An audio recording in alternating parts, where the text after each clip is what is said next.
Latino culture nestled in New York's Catskills. Lynda Baquero tells us about the Spanish Alps. Who knew? In this week's Visiones. This is a public affairs presentation from News 4 New York.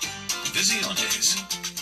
Have you heard of the Spanish Alps? Not in Europe. Here in New York, you'll learn all about them, though, now in a new book called Las Villas of Plattekill and Ulster County. And right now, we want to welcome author Ismael Ish Martinez. Great to see you. Hi, Lynda. Wonderful new book. We've got a copy right here, and this is the first and the only book, really, about this enclave of Hispanics. We're talking about from 1940 until 1990. What geographical area are we talking about, and can you put us in that time period? Sure.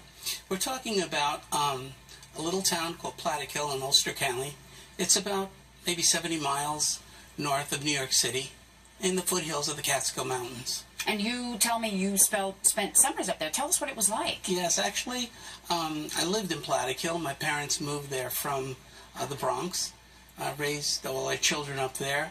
They bought a villa themselves. They had been going to the villas for quite some time. They called it Sunny Acres, and that was in 1948. And so they joined a number of other villas. There were at least 30 villas in the area. And tell us about the community. Describe it for us. The community was, it was primarily an agricultural type of community until the villas came in. And the first villas were started by the Spanish immigrants in the 1920s. But then in the 40s and the 50s, more Latinos started coming up. And they were the ones who started going to the villas from the greater New York metropolitan area. There were like Cubans and Dominicans. There were especially Puerto Ricans found it a popular place to go. And there were Latin bands that used to play up there as well? Yeah, the bands would come up on the weekends, and some of the most famous bands in the country, Latin bands, would perform there.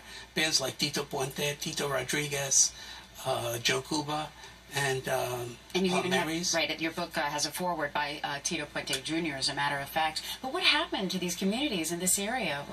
Where did it go? Well, they went on for quite a while, at least 60 years. They were very popular. The 60s I call the golden era of Las Villas. They were the most popular. This was an escape, right? Escape from the urban environment, maybe to the refreshing air of the countryside. Is that what it felt like? Yeah. It was just a couple-hour drive by car. So, yes, people would go up there to enjoy the scenery and the cool environment. And why did you want people to know about this? I know, was it difficult to convince Arcadia? They publish all of these local, I think it's the largest publisher of local history books. So what did you want them and the public to know about these VS? Yeah, well, many people knew about the Borscht Belt and the Jewish resorts, but no one really heard about the Spanish resorts. And so I thought it was an important thing.